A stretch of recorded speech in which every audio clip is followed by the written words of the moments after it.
Okay. William, go ahead and do this one.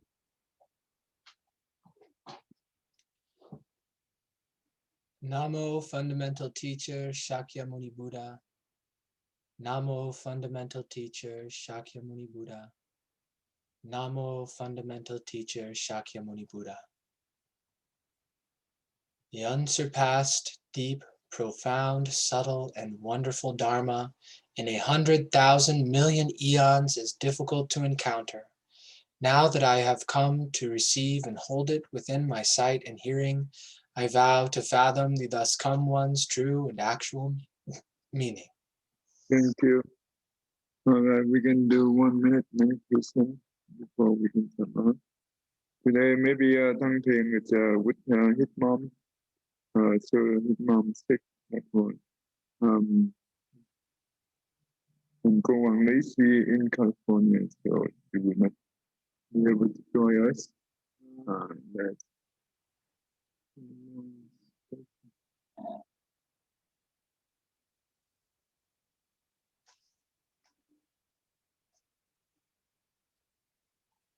okay, we will continue on our discussion where we left off last week.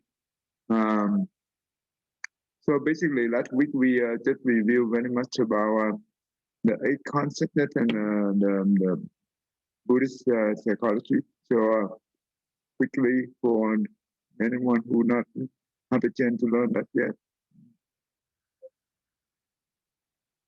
Good. So now we will start on we touch on the economic.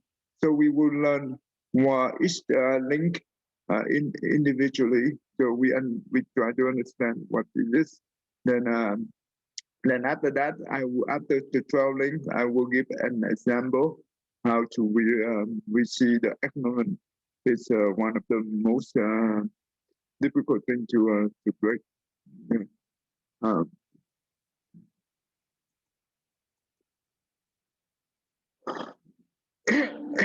We know that the ignorance means lacking understanding the law of cause and effect, and we know the law of cause and effect that have 3 components: the cause, the condition, and the effect. The cause, that means we break in the past. That thing we cannot change, but we can change the condition. So the condition is the current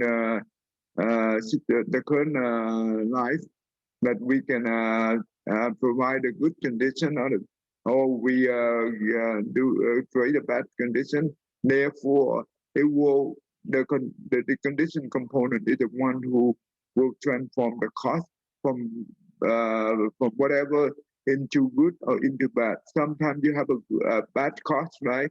But if we have a good condition, we still have the good effect. It's like the student, the person who born into the poor family.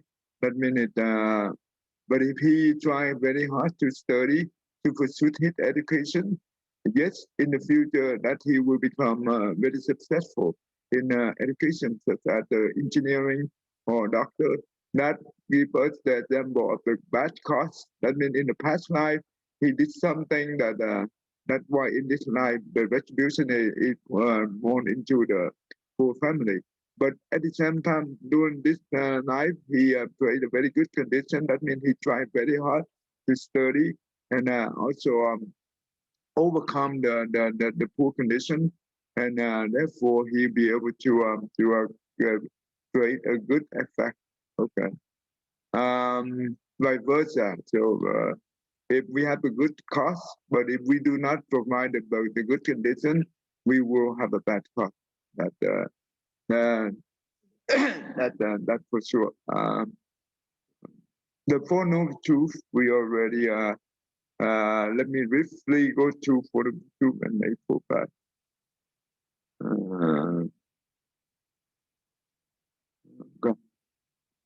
Okay. In the Four Noble Truth, right, we learn about the truth of suffering, the true cause of suffering, the the truth of sensation of suffering, the path to the sensation of suffering. The suffering comes from physical and mental suffering. Physical, we have birth, aging, sickness, and death. Mental suffering, we have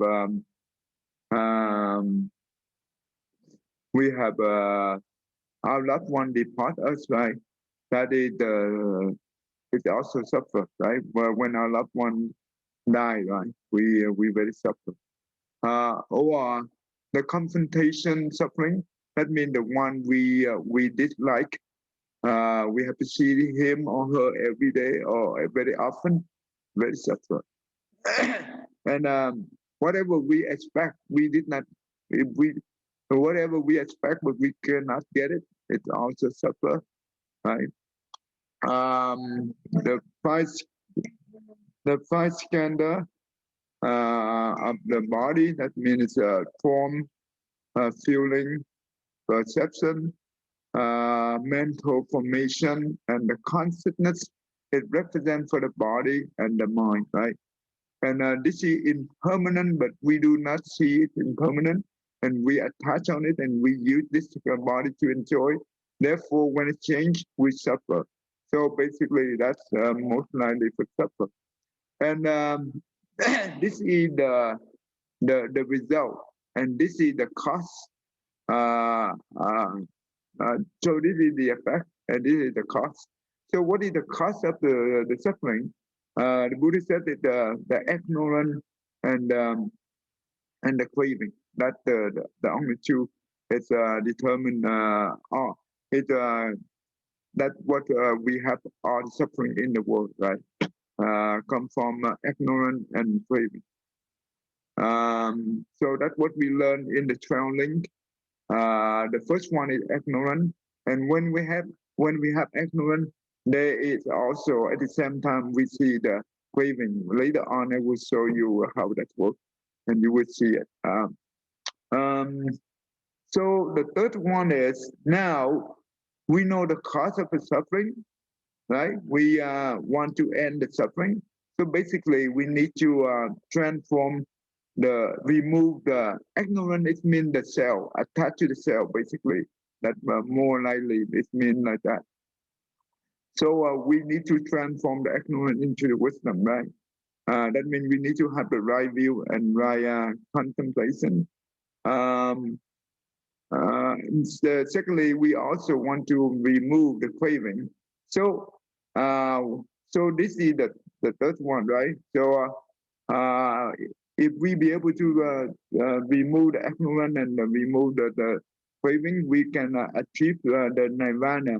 That means the ultimate happiness state, and this is the mental state. It's not the physical state. And this is when we're talking about the nirvana, it means no more death and rebirth cycle, and no more suffering. We free from all suffering. And this is where the ultimate happiness the person can achieve. So, but how do we get to this one? So this is the future effect, and this is the future cost. That means in order to get here, we need to practice the path to the sensation of suffering. That means the Eightfold Path. Okay, so the Eightfold Path. Okay. So in here we see that the first two right here is rebirth and rebirth, karma, and rebirth, death and rebirth cycle. This is what it means. And this is the way that if we be able to working on this too, we have a potential to reach to the return to our Buddha nature, and if we also recognize that the human life is very precious, right? So we can use it properly to benefit living beings. That's how we should look at that way. All right. In the noble Eightfold Path, we see that right view, right intention, or right contemplation. Okay, these two together give us the wisdom. The ethical conduct, it have right speech, right action, right livelihood. Mental development, it means that right effort, right mindfulness, and right concentration. Right view, that means we understand the Buddhist teachings such as the Four Noble Truths, the Eightfold Path, and the law of cause and effect, the impermanent, and also the selflessness. All those things give us the right view, right? Um, and also, now we understand the Buddha teaching, and anytime we hear the someone we read something or we hear something, we instead of we believe right away, we should contemplate. How do we contemplate? We base on the right view. So that means based on the Buddhist teaching, therefore we contemplate and to see that it's according to it's compliant with the Buddhist teaching or not. So if yes, then that's how we gain the wisdom. Otherwise, if we don't have the right view, you cannot be able to do have to have the right contemplation. Therefore, there is no wisdom. If we have the wrong view, right? Of course, you cannot contemplate. You will have the wrong contemplation. Okay. I think this should be easy, right, William? Yes, yes, I think it's pretty straightforward. Probably most of us have seen this before. It's nice to go back over it to remember it, because even sometimes even I'll forget one of the eight. So I love going back over it. Okay, right speech. That means there are four types of speech that we have to do it. So that means no line, no double tongue, or no divisible speech. That means if we have two friends, right, A and B, if we go to the A, we say that B told nothing about you to me, but actually B did not do that. We are the one do that. We go to the person B, we say that person A told me the bad thing about you to me, but person A did not do that. We are the one to divide them, so they make them to become the enemy. That is very evil, and that happened a lot in the politics, right? And also sometimes in business we also see that too. So and the third one is no exaggerated, right? And the fourth one is no hot words, right? Um, then that is where we have the right speech. um, and right action, that means action, it means in Buddhism, it means karma. The right karma, what does that mean? Right action, what it means? It comes from the three type of action, right? The mind, the mouth, and the body. The mind, we have three, right? The right action of the mind, that means no greed, no hatred, and no ignorance. The four type of right action of the mouth, it is what we just learned about the right speech, right? No lying, no divisible speech, no exaggerated, and no harsh word. That is the right action of the mouth. And right action of the body, it means no killing, no stealing, and no sexual misconduct. That is total is 10 uh, for the right action. The right livelihood, right? The right livelihood. That means the occupation that we are using to make a living, right? So if whatever the occupation that we did, that not harm, not bring harm to any sentient being, not only the human, but not even to the animal too, and that is a good one. For example, of course, if we let's say that you do we do the well it, in the casino, it's not a good one, right? It's not a good um, so it's tough. What about if we work for the military, for the for the if we join the army or the navy or whatever? Is that a good occupation? William? It would seem that no, because you'd be in a position to have to hurt other people. I did debate with joining the Army National Guard as a doctor, where I would do physical exams on people in the National Guard, but didn't end up doing it. So I think there may be a little bit of nuance in some of the roles, but in general, it would still be supporting like the people who are. I mean, the Guard's a little bit more defensive more than it is aggressive, but being in the Army or Navy where you could be deployed and have to kill someone, yeah, that wouldn't be the right livelihood. Yeah, because even though that we have a reason to defend our country, but you know what? Yeah, that's a good reason, but sometimes when we out there, we have no control, right? We have to kill others to defend our country, and that's what we don't want to involve into it. Let's see where the comet will come back to us. Um, mm.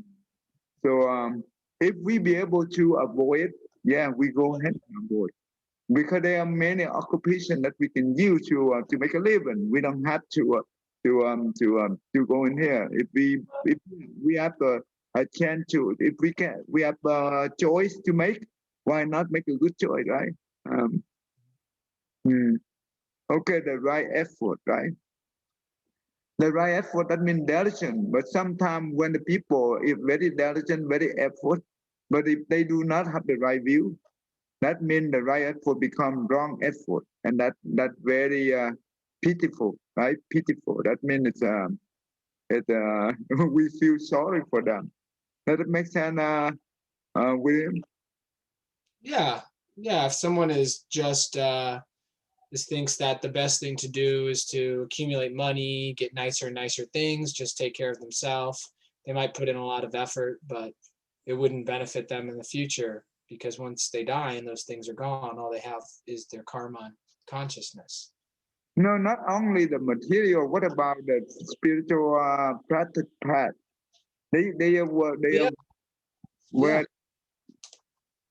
Do you think that there is a case that when a person who practice the spiritual path, they step into the wrong path? yeah, yeah, absolutely. We're there are all sorts of practices where you can seek after spiritual powers, and have the ability to like maybe influence people and put a lot of effort into developing those. But if your intention and views that lead to your intention are wrong, then the effort will be wrong too. Yeah, that's right. If if we have the wrong intention, of course the effort will be really terrible. But sometimes people do they have the well they don't have the right view, so they do not have the right intention, but they do have intention. So so it's, so they try very hard, but they still get the wrong effort, and they don't even know that is the wrong one. So until to the point that hopefully in the future they be able to recognize that and they be able to get out that. So it's tough. It's very tough. Okay? It's not easy. Right mindfulness meditation. We learn about the four foundation of mindfulness, right? That means mindfulness on the body, mindfulness on the feeling, mindfulness on the mind, mindfulness on the dharma, right? When we mindfulness on the body, we recognize that this body is impermanent, right? This body is it's just the sack of the bed of impurity object, right? Impurity organ in the body, and that means when we do the contemplate on the body, we should recognize that, right? That's the whole purpose of the contemplate on the body or be mindful about the body. Um, and when we mindful about the feeling, that means contemplate on the feeling.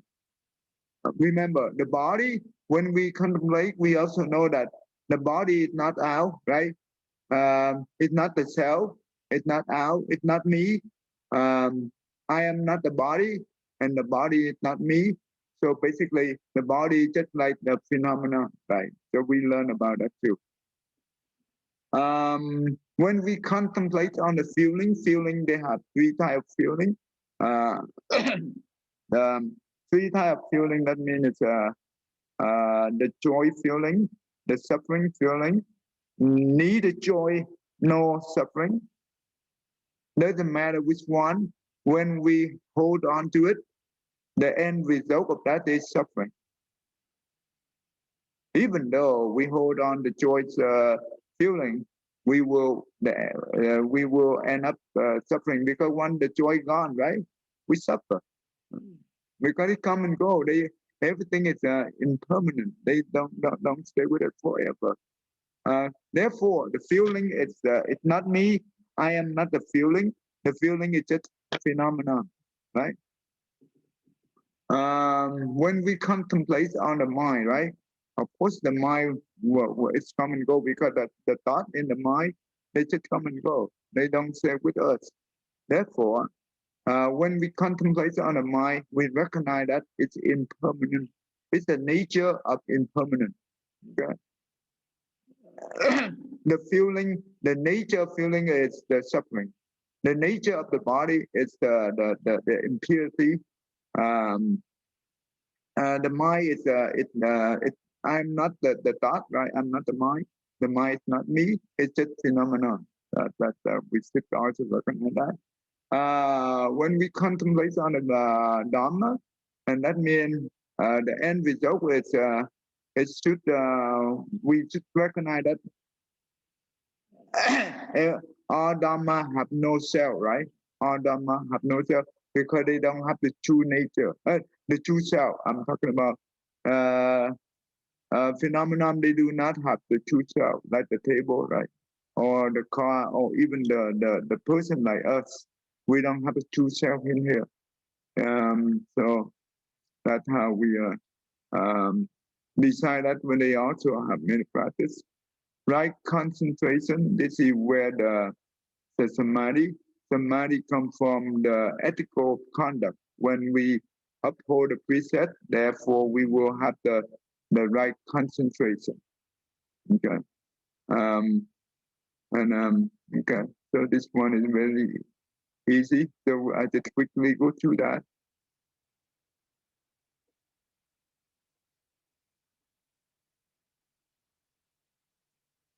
Okay. So we know that in the eight consciousness, right? The seven consciousness we call mana. It's also called the emotional affliction.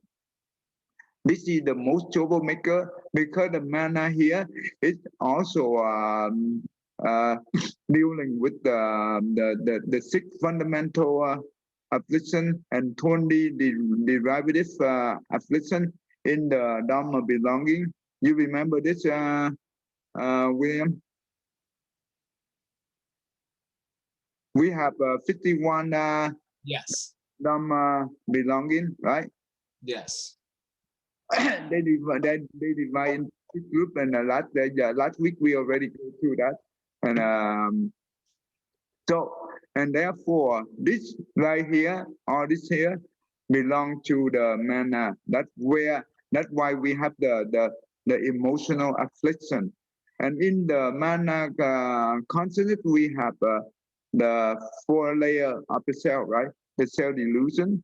That means if we, let's say that when we are human, we attach to this body, and the five aggregate of the human at the self. When we are the heaven being, right? We attach to the body of the heaven being, the five skandha of the heaven being at the self.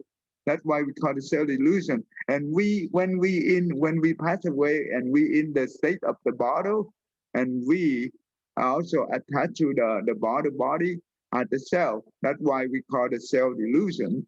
And when we fall into the animal realm or into the hungry ghost, even in hell, we attach to those bodies at the cell. Therefore, that's what we call the cell delusion. Um, the self view, it means that we understand that we we have a strong. That means we are holding on our view so strongly, and we not easily accept other people's view, and that really tough. So that a lot of suffering comes from there. The view right? The view pride. That means I'm the best. No one else better than me. That's what the view right. The view love. That means whatever we love, right? The belonging, the possession. Uh, uh, that means the car, the house, the husband and wife, the family, right? The children, whatever it belongs to us, we label as the self love. And those four layers of the self, it make us emotional affliction. um, so that because we are ignorant, we do not understand this, therefore we suffer. We do not understand this, we also suffer. And we don't know the Buddhist psychology model, and we also suffer.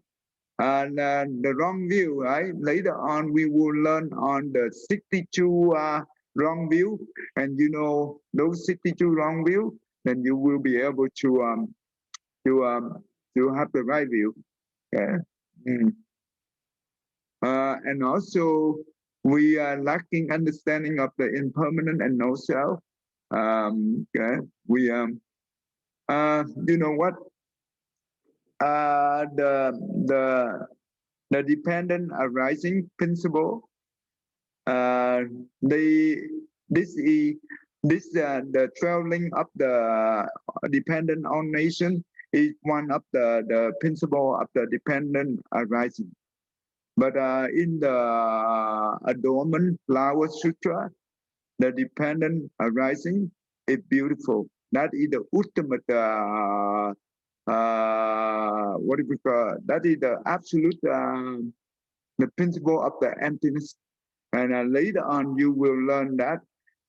You will understand that because I'm right now. I share that in the Vietnamese class, and it's very difficult to use the current language, the word to describe it, but we can try to use whatever we have to understand the absolute the principle of absolute, right? That is later on we will have a chance to learn that. I think that not many people have that chance to learn that, because even though we are in Vietnamese, we have a lot of sutra. I mean, even though a lot of them label themselves as a Buddhist, but you know what? Not many people understand that sutra, because that sutra is very profound and very tough, and that is the level of the great Bodhisattva. That is the level of the Buddha, not for the Arhat level, not for the physical Buddha level. You know that sutra, William? Is it the Flower Adornment Sutra? Yeah, Flower Adornment Sutra. Yeah, I have the abridged version of it. I haven't started reading yet, but I've heard you and Tikang Dot praise it regularly.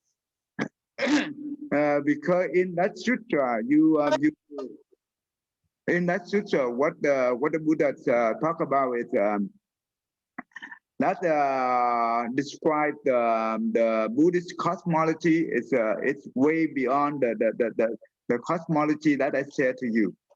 It's beautiful. Um, um, uh, so and also you learn the Bodhisattva path. They also explain the 52 state of the Bodhisattva state. In order to become a Buddha, they have to go through that 52 state to become a Buddha. So, and also this by the result of bodhicitta, and it's a very good sutra. That is the most that is the most important sutra. That is the toughest sutra in the Buddhism. After the Buddha attained the enlightened under the Bodhi tree, the first 24 one day he speak the Dhamma. He speak that Dhamma, the flower adornment sutra, for the Bodhisattva, not for the boy here of the classical Buddha. No, only for the Bodhisattva, because they the one can understand it, not the boy here. They will not be able to understand it.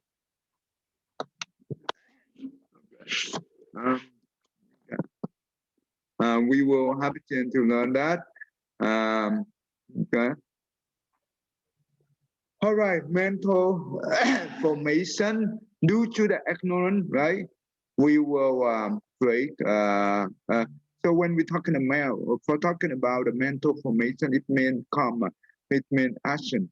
That means it's three types of action: the mouth, the mind, and the body, right? So we due to the ignorance, we create karma, right? One we create the karma, right? And that will give the condition to, so the ignorance give the condition to the mental formation arising. And also when we create the karma, and due to, so the mental formation is the condition for the consciousness arising. So that means ignorance plus the mental formation that give us, so this is the past life. This is the past life. That means after the person passed away, the the alaya, right? And alaya consciousness, that means that the eight consciousness, that's the one left the body, that is the last one left the body, and it will carry with them it's the ignorance as well as the power of the karma. And also plus the current consciousness, so the power of the karma plus the consciousness will determine where we reborn, right? So when we reborn, the consciousness, alaya consciousness, will be the first one enter the mother womb. That's what it means. Okay, in here, when we're talking about the consciousness, this consciousness is the alaya consciousness or the incense spirit. When we say incense spirit, because the one who passed away, why we call them the incense spirit? Because they do not eat like us using the mouth, but they eat by smell. You know that, William? Oh, I didn't know that. I'd heard of Gandharvas. I thought Gandharvas ate smell, but I didn't know that the Bardo bodies did. Yeah, they do. They don't eat because they don't have they don't have the material body. Their body is very subtle. It's not. They don't have the physical body like us. How do they be able to eat by using the mouth? Right? So they have to use the smell. Okay. So and so when they smell, right? When you offer the food to them, they smell the incense of the food. That's all they do. Okay. So and that's how they will be able to fulfill. And remember one thing: when the person who passed away, they they be able to see our, they can be able to read our mind. They can be able to see the live person mind. Whatever we think, they know. Therefore, we have the direct impact on the body emotion. Okay, they will the emotion is very sensitive for them. Either they go up or go down. It depends on us. Whatever we do, we think, right? So if we say that we love them so much, and we did not love them, and we do not help them, you know what? They will suffer. Okay. But and one thing we need to remember is when the person who passed away and we say that I'm going to offer food for them, that means you set food on the altar, right? The deceased altar. Do you think that they can eat? William, No, why not? they don't have a body to eat with. No, they can smell, right? Can they? Can they eat by smell? I mean, you said they can smell, Yeah, that's how but would I they. think that they could eat or smell? I wouldn't think so. I Why not? I, I would I would think maybe they could sense energy, since if their form is subtle, they could probably only interact with like subtle emanations. Yeah, Uh, they smell they eat the scent of the food by the smell, using the no they using the nose to smell. So that's how they do it. But the question I'm asking is usually a lot of people do not understand this. For the lay people, they do not understand it. This is the misunderstanding a lot throughout a lot of people do not understand this. They just they say that you know what, if I go ahead and offer the food to them by put the food on the altar, that means whether they see it and hopefully they can enjoy. They will not, yeah, they can eat by the smell, but you know what, they cannot be able to eat. The reason is the reason is because surrounding them a lot of hungry ghosts, a lot of hungry ghosts around us, and they are hungry for a long time. And you know what? Whenever they see food, they will fight for the food. And that means our loved one will not have a chance to eat. Does that make sense to you, William? yeah, But how do we make sure that they can be able to use the food that we offer?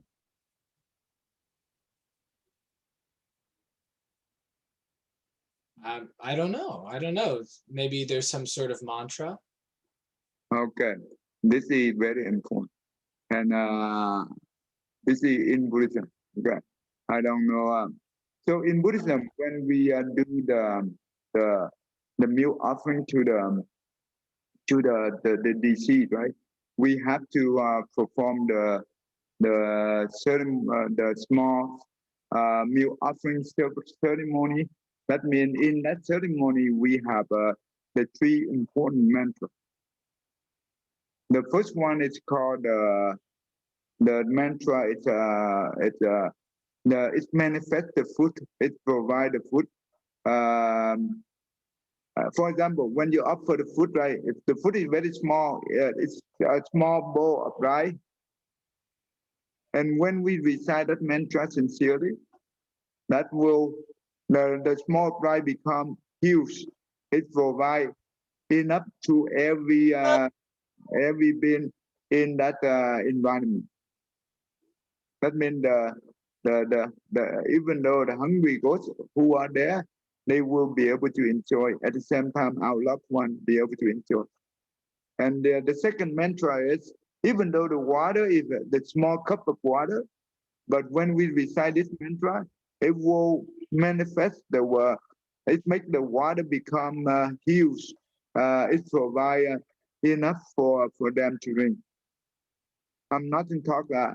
That means when we say we provide enough for them, that means all the invisible being around them, include our loved one. And also, the third one is we call the universal offering. That means we offer to everyone. Therefore, when we do that, not only our loved one enjoy the food, but all the beings around them also enjoy the food. Therefore, they will they will have joy, right? Therefore, our loved one have more blessing because we make them happy.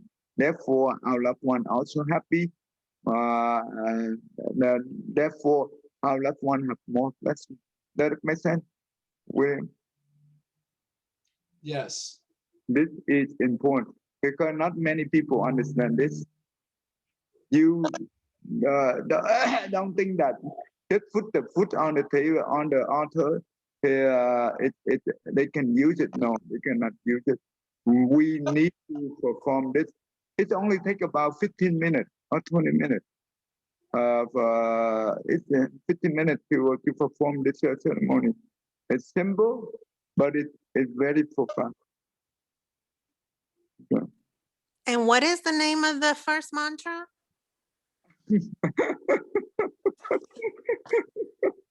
Okay. Okay. I will show to you. You know what? Now you ask, I will tell you. You can go to okay. You go to Buddha Plus Temple, and I put on the Buddha Plus Temple. You can see it. It's already there. If we know how to do it, then our loved one will be able to benefit, and we also pray a lot of blessings from that. Yeah. If we know how to do it properly. If we don't, we pray more. We don't pray a lot of blessings. Did you see what I did? I go to the homepage of the Buddha Plus Temple, right? And when you go to the homepage of the Buddha Plus Temple, and you just scroll down to here, you see this link right here. If you go here, you can go to our because I put all my YouTube recorded. I put on the YouTube here, and you can be able to watch. If you miss the class, you can go in here and you can listen again. Okay. I have both English and Vietnamese here. But now, if you want to go here,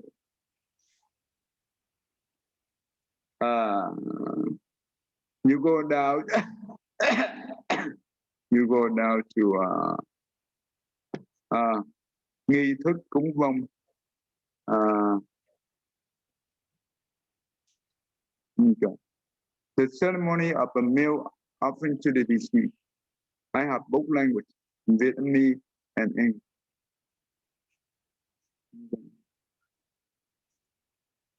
And this is the mantra right here. I just want to show you. Here, this is the first mantra. It's called transforming the food to word. And this is the second one. This is the sweet deal to word. This is transform the water to word, basically.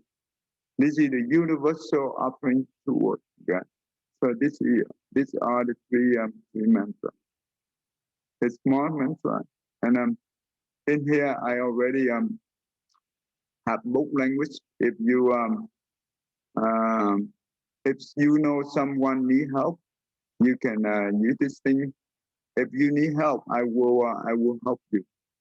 Okay, to do this for you. Whoever need help. That's why every night we recite the Asto Bodhisattva Sutra. Monday to Thursday, we do 8 o'clock in Central Time. But Friday, Saturday, and Sunday, we do it 9 o'clock. So we do every night. Okay, so to recite the sutra as well. And you are welcome, because when we have both language. We do Vietnamese, but you can be able to see the English. All right, anyway. Do you want the link? Oh, okay, let me copy the link for you. Yeah, let me put into here. Here for your reference.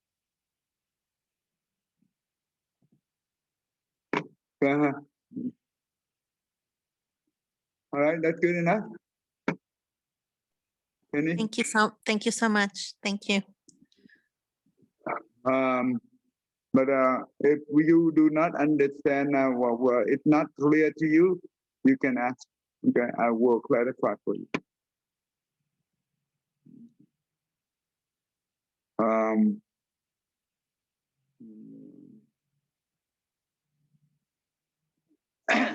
And okay, all right.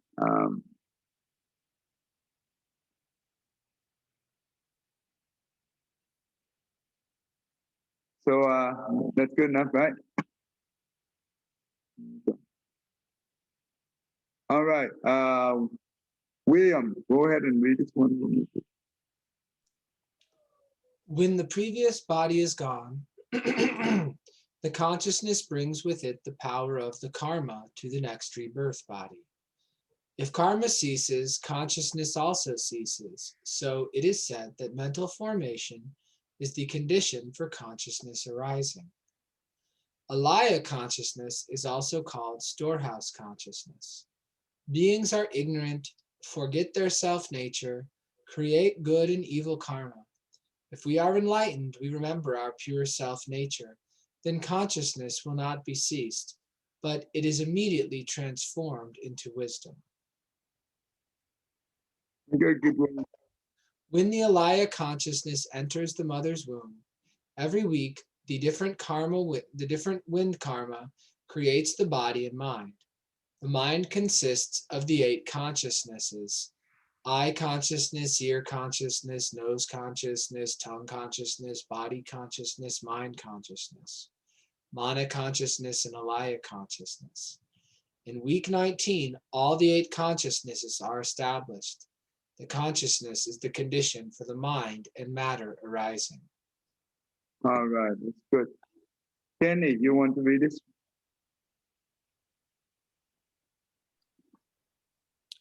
Mind and matter.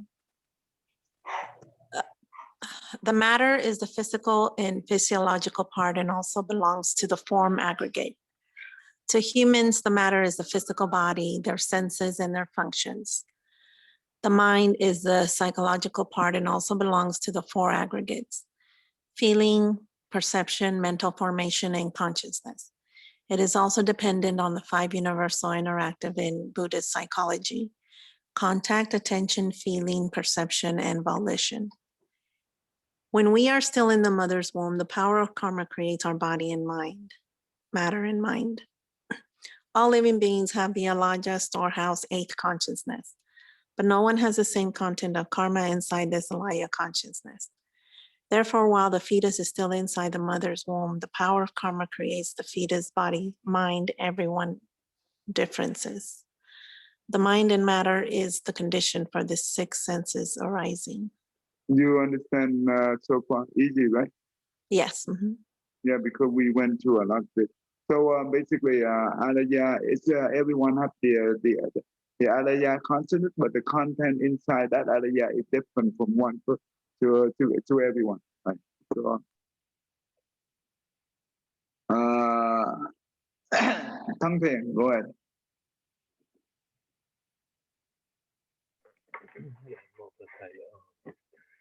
Six senses, the interaction between the 6 faculties: eyes, ears, nose, tongue, body, and the mind, and its faculties, objects such as form, sound, smell, taste, touch, and mental objects. The interactions between the 6 faculties and 6 senses objects create the 6 consciousnesses. The more development of the 6 faculties are more attached to the 6 senses objects, and these interactions create the contacts. Therefore, the 6 senses are the condition to the contact arising. You understand this, right? Easy. Yes, the 6 senses are the ones that make contacts. Yes. Yeah. So the 6 faculty is the one we're talking about, the 6 sense. You know what is the mental object, and you know that the eye is for the form, the ear for the sound, and the nose for the smell, and so on.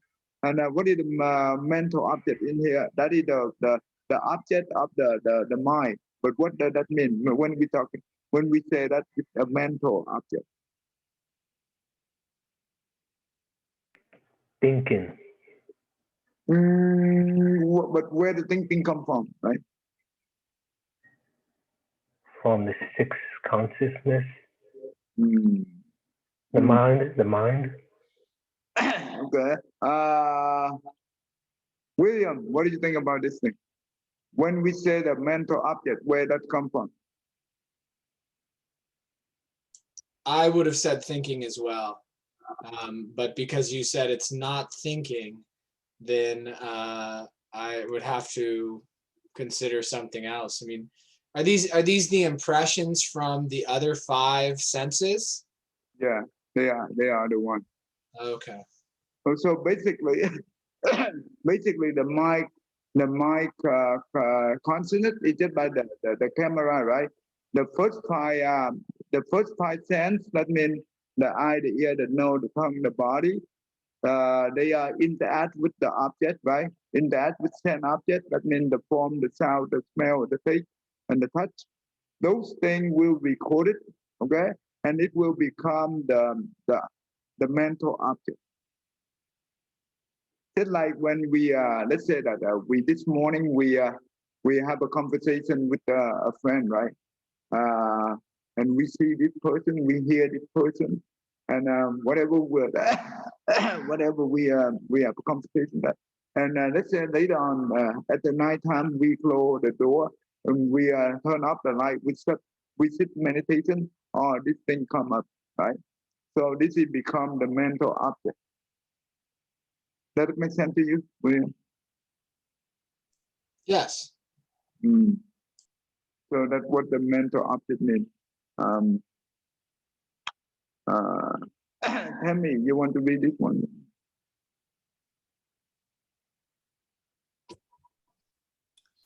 Contact. The meeting, contact, the inference between the sense faculties, the subject, and the senses objects, the object. More precisely, contact is a contact between people and the world through the sixth consciousness. Therefore, the arising of the as consciousness comes from the as contacting with a form. The perception is called I consciousness. Hence, the contact is the meeting and interacting among a sense faculty. A sense object and a consciousness. Actually, the perception of the I consciousness, ear consciousness, nose consciousness, tongue consciousness, and body consciousness dependent on the mind consciousness, which is the condition of the feeling arising.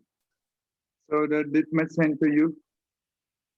So I think it's just what was just explained, that the mind is actually through the different contacts, but it's filtered through the mind.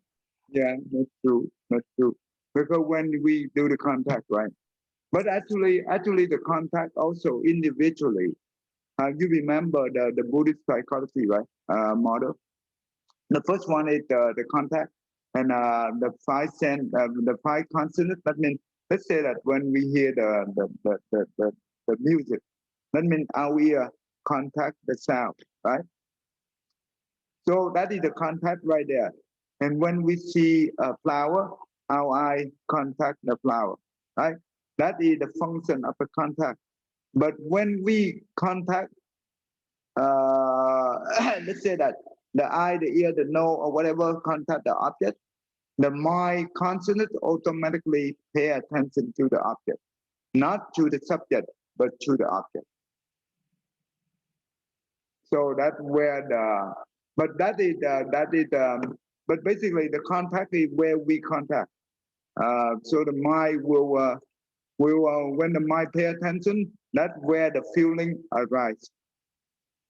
The feeling arises only when the mind pays attention to the object. I hope I don't confuse. Tammy? Yep, that makes sense to me. Okay, all right.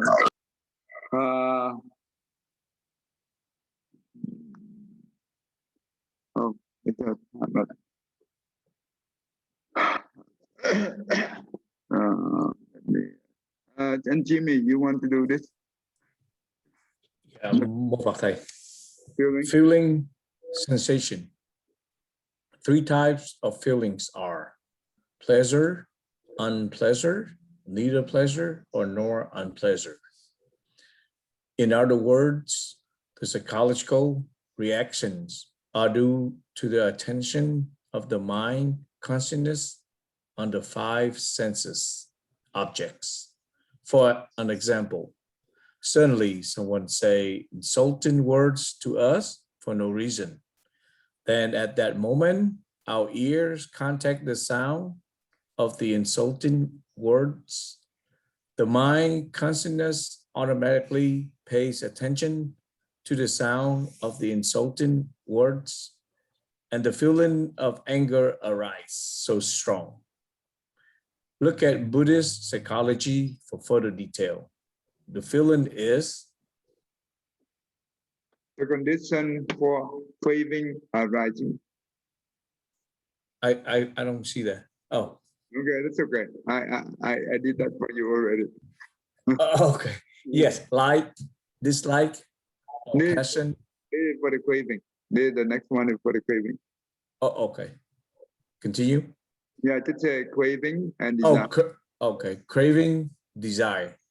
Like, dislike, or passion is defined as craving, which is a branch of ignorance, also called affliction.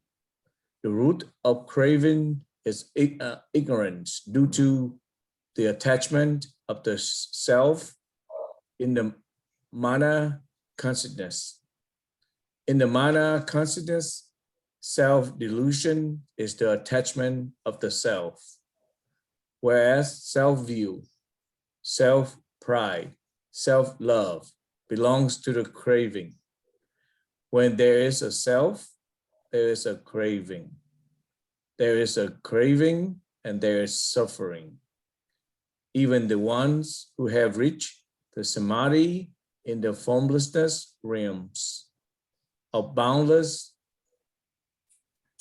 having a boundless space, having a boundless consciousness, having of nothing whatsoever, and having of neither thought or non-thought, still clings on subtle self. When they enjoy and use all the blessings of the heavenly realms, then still fall to the lower realms.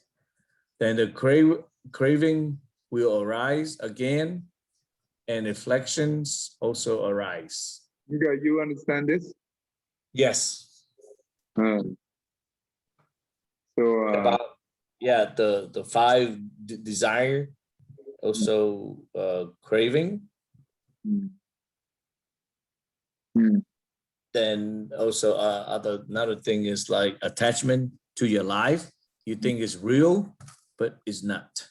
And you just continue to keep it to just yourself and think it's real, and that's why you suffering. Okay. William, what do you think about this one? It makes me think of an experience I had the summer after my freshman year of high school. I stopped hanging out with any of my family or my friends. I stopped doing anything other than I built my life around meditation. And I'd wake up, I'd meditate, I'd stretch, I'd have breakfast, I'd go for a walk, I'd chant, I'd meditate more, and like I do the same thing every day. And by maybe a month into summer, it just became very blissful, very I just felt completely contented and had some experience that I really liked. And I didn't realize it at the time, but I became attached to it. And then when the summer was over and I had to go back to school and I had to wake up, do all my stuff in time to ride with my brother in his car or I'd have to bike myself to school, then I'd have to sit in the class in these uncomfortable chairs, and I'd have to like, and I didn't have the opportunity to have my own schedule and do what I wanted. Then the feeling that came along with those practices was gone. And so I was again craving for that feeling. So to me, that's kind of like a little example of like having blessings that allowed me to do that practice, kind of like blessings that would go to like where you could go to heaven, where it was very easy for me to do that practice. But then when those ran out, when the summer was over, I still had ignorance, I still had craving and anger. It's just the situation was such that I didn't have to deal with it as much. Mm. So I get it. Like it makes sense that it makes sense. So in that case, yeah, that is a good one. You give a good example, just like the one who reached the formless realm, right? In Samadhi, they enjoy it there for a long time, right? When they use all their blessing in there, they will fall down, right? And that's like your mini example. But how do we? Let's say that later on you have the blessing to do again. How do we avoid that kind of suffering later on? So what is the missing in here? Mhm. What is the missing in here? I'm talking about. The missing here would be one, the attachment to self, which leads to craving a certain sensation. So preferring one thing over another, as opposed to being mindful of whatever is present. But when we attach to the self, what does that mean? That means that we see the self as true and real. So we're not seeing the truth of no self. Is that the same thing with the ignorance? Yeah, ignorant. That would be a form of ignorance. Yeah, that is ignorance, right? Yes. So in order to get away from this, every single link in here, not only the craving, the link of contact, the link of the sixth sense, whatever the link, every single link in here, we are ignorant. Therefore, the next link we will be even suffer, right? So now we should reverse. That means every single link we should, if we not yet have the wisdom, at least we have the right view. Don't you think? Mm-hmm. When you have a right view in every single link, it well, we still have suffer, but it's less and less. It's not more. Okay, so that's important. So we will learn more about this. All right, let's stop right here. I think it's that's very good. We can stop right here. And okay.